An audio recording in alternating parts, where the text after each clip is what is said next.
L'heure est venue de commenter l'actualité, de confronter les points de vue avec ce midi. Il sera là dans quelques instants. Il doit être pris dans les bouchons parisiens, les fameux bouchons parisiens. Jean-Jérôme Berthelus de l'Opinion est avec nous sur ce plateau. Lui, il est arrivé. Mustapha Tossa, bonjour. Bonjour. On va tout d'abord s'intéresser à une nomination, celle qui est survenue ce matin, de Bruno Roger Petit au poste de porte-parole de l'Élysée. Un poste qui n'était plus occupé depuis une dizaine d'années maintenant et qui visiblement s'inscrit dans la volonté affichée, on le sait, par Emmanuel Macron de changer sa com. Quel pourra être son rôle à Bruno Roger Petit ?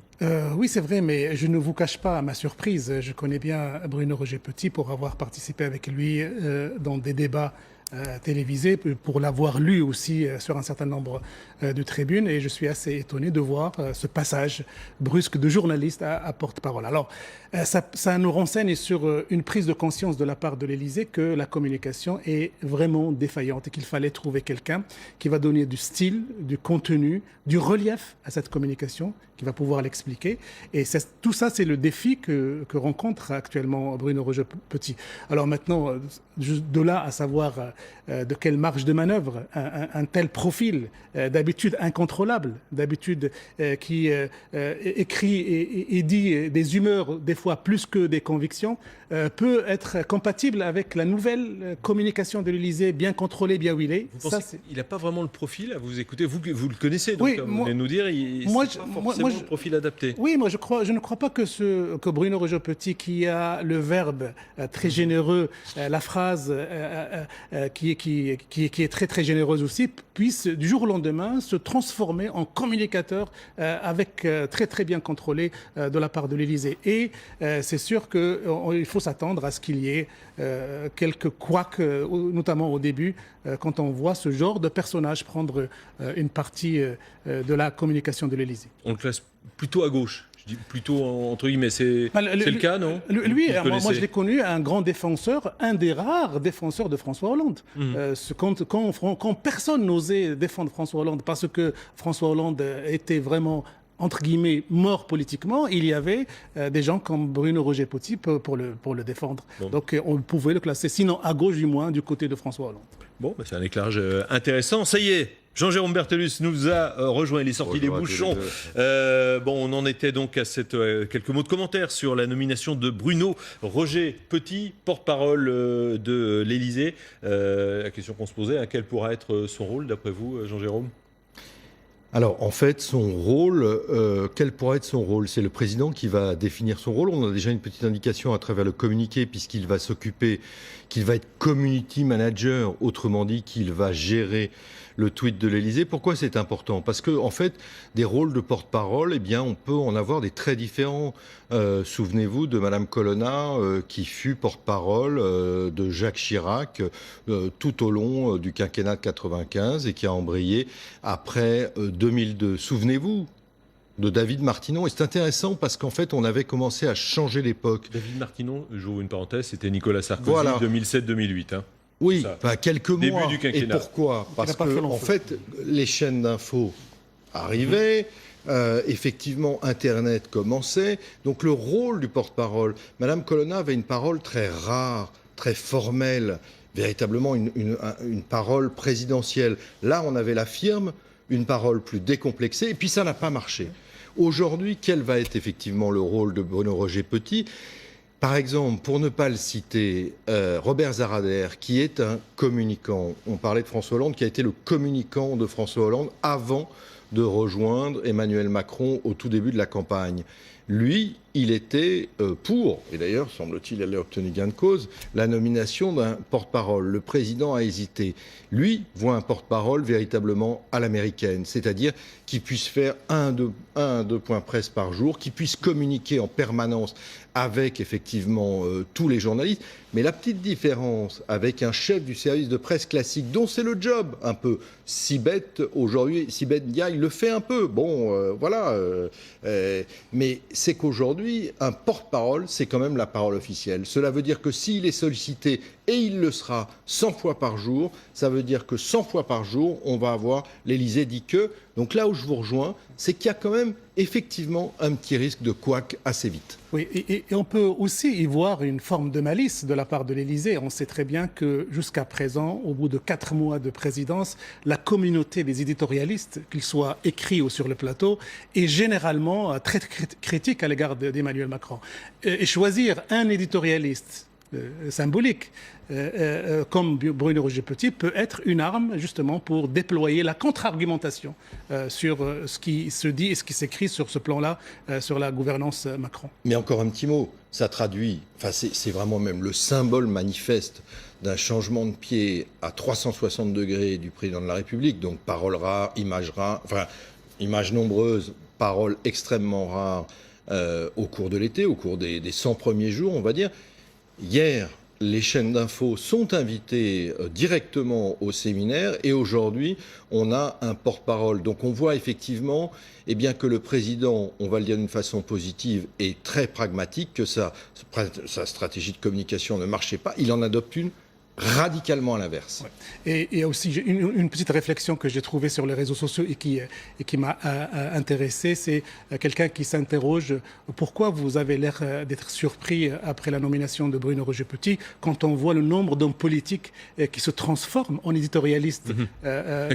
C'est dans l'autre sens. Le chemin est dans l'autre sens. Ça devrait être normal. Donc j'ai trouvé cette réflexion assez intéressante à citer. Bon, avant de s'intéresser à l'université du MEDEF, nous aurons une interview de Pierre Gattaz dans quelques instants. Un mot sur, on va rester à l'Élysée, Emmanuel Macron. Il réunit en ce moment les 170 ambassadeurs français à l'Élysée. Il leur explique sa nouvelle doctrine en matière diplomatique qui peut se résumer par on parle à tout le monde, mais on le fait en disant clairement les choses à nos interlocuteurs. Est-ce que vous voyez une rupture diplomatique avec Emmanuel Macron ? Un changement de temps. Moi, je crois. Avec François Hollande et Nicolas Sarkozy. Enfin, est-ce qu'il y a une rupture diplomatique avec Emmanuel Macron en ce moment ? Encore une fois, je pense qu'il y a une évolution, voire effectivement une rupture avec la diplomatie de l'ex-chef de l'État. On peut le voir sur des dossiers très précis, comme la Libye, par exemple, où effectivement il met en scène, il met en jeu, il remet dans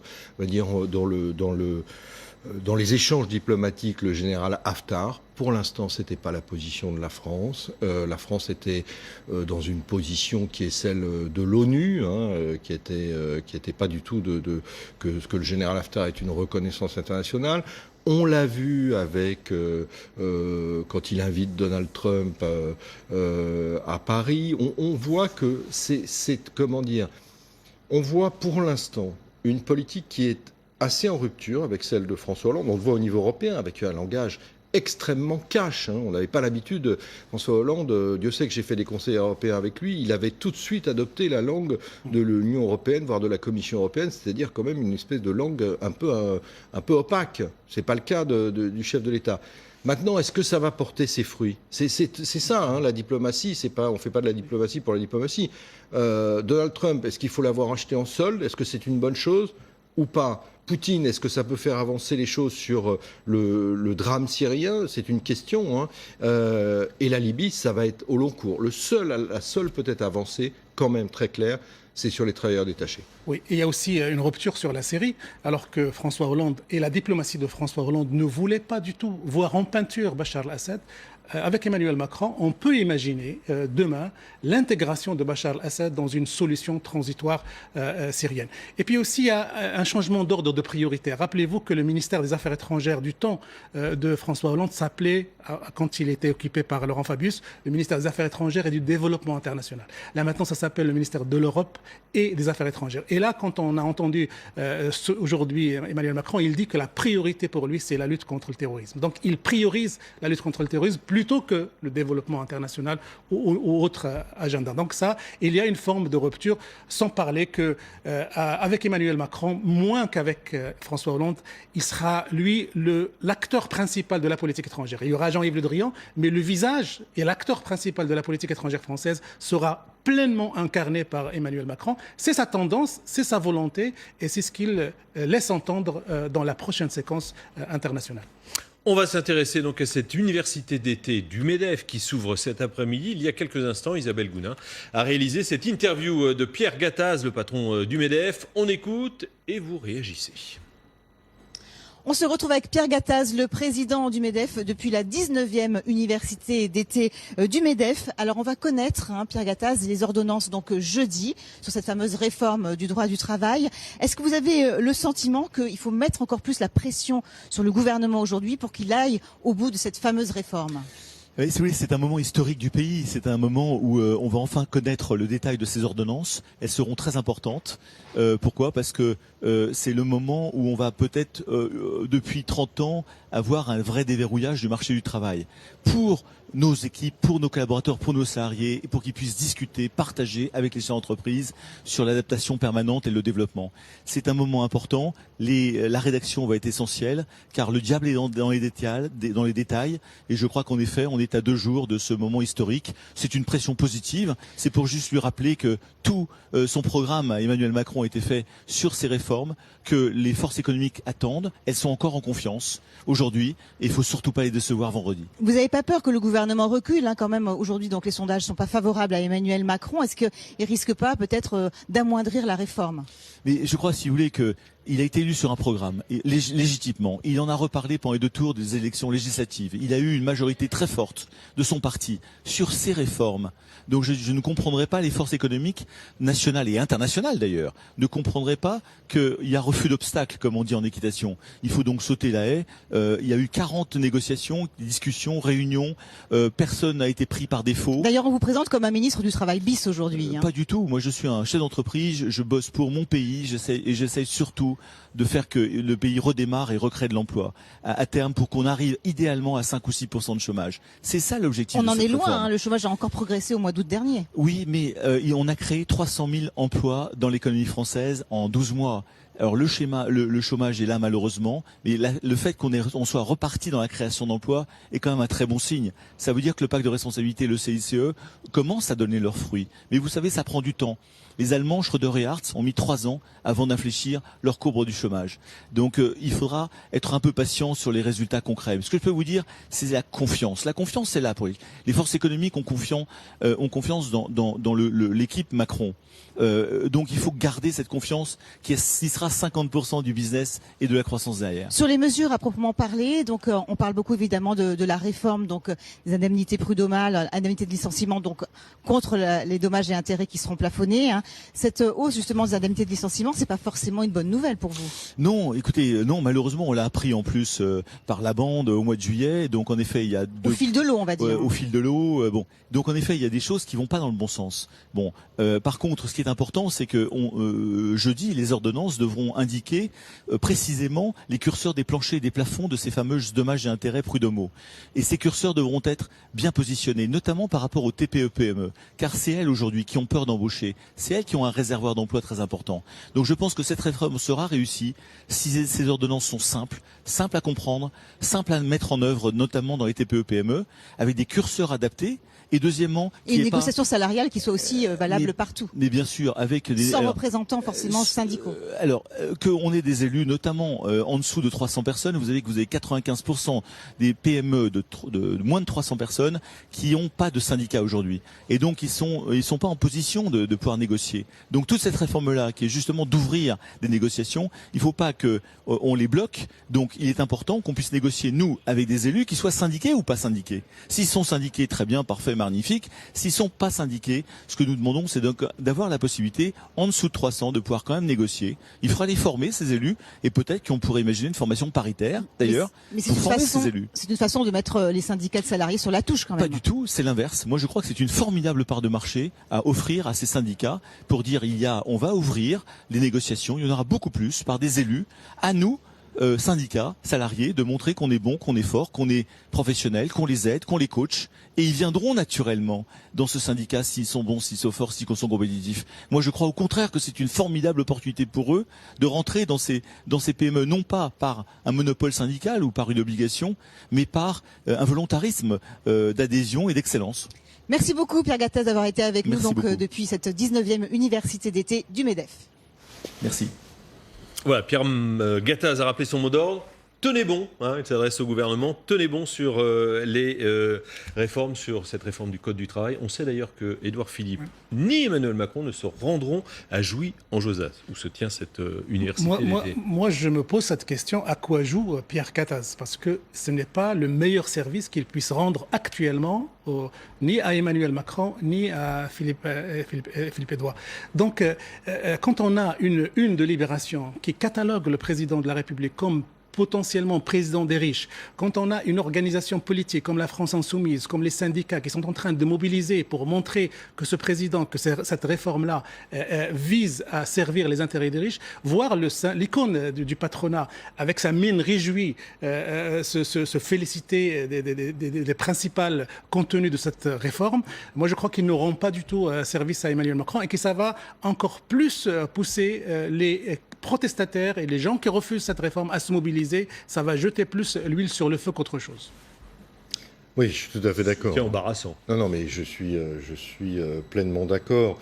C'est vrai qu'à partir du moment où Édouard Philippe et Emmanuel Macron prennent la précaution minimale de ne pas se rendre à l'université d'été du MEDEF, il y aura beaucoup de ministres et de secrétaires d'État, certes, mais les deux têtes de l'exécutif ne s'y rendent pas, comme Nicolas Sarkozy avait pu s'y rendre juste après son élection. C'est une précaution minimale, puisque le contenu des ordonnances va être dévoilé jeudi, sera sans doute donné aux syndicats mercredi soir ou jeudi matin. Ça aurait été difficile. Mais clairement, le président de la République n'a pas besoin du soutien de Pierre Gattaz. Pourquoi ? Parce que le président de la République, il a deux convictions chevillées au corps. D'abord, il pense qu'il a été élu, effectivement, comme le disait Édouard Philippe hier, le Premier ministre, peut-être pour réparer la France, mais en tout cas, il estime que les Français veulent des changements profonds, que ça fait 40 ans que les Français avaient tout essayé en matière de chômage, droite-gauche, gauche avec la droite, gauche dure, gauche molle, droite dure, droite molle, et que lui, il a été élu précisément pour, en quelque sorte, apporter des changements profonds. Ça, c'est une première conviction. Puis la deuxième conviction, c'est qu'il pense que justement, la baisse dans les sondages, c'est parce qu'aujourd'hui, il n'a pas encore appliqué ses promesses de campagne, que le macronisme, en quelque sorte, n'est pas encore à l'œuvre. Donc on peut s'attendre à ce que jeudi, ça ne soit pas une réformette, mais une réforme profonde. Donc clairement, Pierre Gattaz n'a pas à entonner, en quelque sorte, n'a pas à prendre la trompette pour le claironner, parce qu'on va le voir jeudi. Alors, on peut aussi s'interroger sur les motivations. Est-ce que cette sortie médiatique, multimédiatique, il a fait les radios, les télés, la presse écrite, est-ce que ce n'était pas une manière pour le patronat de peser sur les dernières réticences que pourrait avoir le couple Philippe et Macron, éventuellement, pour ne pas avoir à modifier le contenu des ordonnances. Parce que là, jusqu'à présent, on parle beaucoup des ordonnances, mais on n'en connaît pas ni la teneur ni l'importance. Et donc, il y a des choses qui peuvent être prises à la dernière minute. Et cette sortie-là de Gattaz peut être comprise comme une volonté de peser sur les décisions à venir. Et Pierre Gattaz dit quelque chose aussi que Gérold Dévé, il dit qu'il faudra être patient sur le résultat de ces réformes, notamment le marché du travail, en termes de lutte contre le chômage. 2-3 ans, dit-il, il fait référence à l'Allemagne. Est-ce qu'auprès de l'opinion publique, 2-3 ans, ça peut passer? Et là, on rejoint le volet politique. Oui, ça me paraît clairement de bon sens. Et je pense que dans l'exécutif, on partage aussi ce diagnostic de Pierre Gattaz. Il y a même des économistes pour dire qu'une flexibilisation, c'est le mot poli, qu'une dérégulation un petit peu du marché du travail amène d'abord du chômage. Après tout, on ne peut pas répéter qu'il faut fluidifier le travail. Cela veut dire pour les entreprises permettre d'embaucher plus si elles pensent qu'elles peuvent licencier plus sans qu'elles se mettent en tête éventuellement de débaucher d'abord plus. Donc oui, ça va mettre un certain temps. Mais pour l'opinion publique, effectivement, il risque d'y avoir un petit décalage. Encore qu'aujourd'hui, Emmanuel Macron bénéficie quand même d'un environnement international favorable, d'un regain de croissance. C'est vrai que les derniers chiffres du chômage n'ont pas été bons, mais c'est vrai aussi qu'on voit que le trend n'est pas mauvais, même s'il reste des points noirs comme le commerce extérieur. Donc il va être porté par ça, c'est un premier point. Et deuxièmement, il va tout de suite embrayer sur d'autres réformes qui vont également alimenter le débat public, des réformes très importantes comme celle de l'assurance chômage, avec notamment la possibilité pour les salariés et les indépendants de démissionner, ce qui va être une révolution dans le pays. Donc ça alimentera l'opinion publique. À quelques jours de la rentrée scolaire, un livre abordant la radicalisation au collège et lycée est publié par un ancien proviseur de collège marseillais précisément. Alors, polémique en vue. Décrit-il la réalité? Doit-on s'en inquiéter? Avant d'en débattre, Alexandra Durand. Parce qu'il n'est plus soumis au devoir de réserve, ce proviseur à la retraite a décidé de pousser un cri d'alarme. Dans son livre, cet ancien chef d'établissement de 3 collèges difficiles de Marseille dénonce la montée de la radicalisation religieuse chez certains élèves. Ce livre, il aurait pu être écrit par un de mes collègues de Lille, des Minguettes à Lyon. Je crois qu'il y a un phénomène de remontée du religieux et dans cette mouvance du remontée religieux, un certain nombre d'élèves qui sont élevés dans une approche radicale de la religion. Et le point ultime, c'est quand un élève vous dit il faut préférer la loi de Dieu à la loi des hommes. Bernard Ravet témoigne de ce qu'il a vu. Des livres prenant la charia circulant dans l'établissement, des enseignants se retrouvant face à des élèves qui réfutent le darwinisme en SVT ou la Shoah en histoire. Philippe Vincent, qui préside un syndicat de proviseurs, estime que le phénomène existe bien dans certains collèges, mais qu'il est loin d'être généralisé. L'ensemble des composantes institutionnelles sont conscientes de ces phénomènes-là. Alors, dans le détail, peut-être pas, mais on nous demande quand même d'être vigilants, y compris sur ce qu'on appelle dans notre jargon les signaux faibles, c'est-à-dire que dès qu'on détecte ici ou là quelque chose qui nous paraît être de l'ordre d'une forme de fondamentalisme relayé, on a aujourd'hui des canaux nous permettant de nous le signaler, entre autres, à notre institution. Depuis l'an dernier, un module intranet a été mis en place par l'Éducation nationale pour signaler et alerter sur ce type de dérive dans les établissements. Parmi les onglets, atteinte aux valeurs de la République, suspicion de radicalisation, les signalements remontent au cabinet du recteur académique qui se met éventuellement en relation avec les autorités judiciaires. Bien d'après vous, est-ce la réalité et si oui, comment la combattre? Moi, je n'ai pas lu le livre, j'en ai lu quelques bonnes feuilles et quelques critiques qui ont été diffusées dans la presse.